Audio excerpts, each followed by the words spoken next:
The vendor was advised to sell as is. The vendor didn't take that advice. Instead, he picked up the phone and called me. Hello, my name's Rick from Reno Warriors.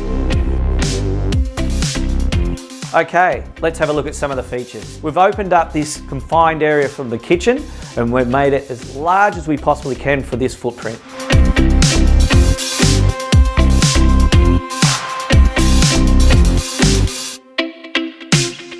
Another great area, we've reconfigured the laundry and we've added another toilet for downstairs. So we got rid of the ugly duckling staircase and we've turned it into a feature. In the bathroom, if we've got the opportunity, we'll spray your tiles rather than replace them.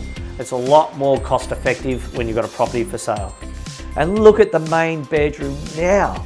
Where once was the old wooden door and the old Venetians and wooden windows, we've now replaced it with these beautiful double door sliding aluminium windows.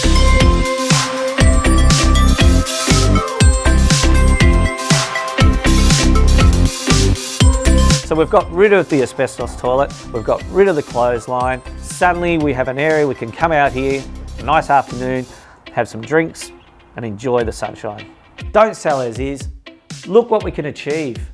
Pick up the phone and call Rick and I'll maximise your dollar. This property sold on the day of auction. It's sold for a whopping $631,000. It was initially valued between $400,000 and $450,000. The project cost $75,000. The profit to the owner was over $105,000. What a great result for the vendor and what a great result from Reno Warriors.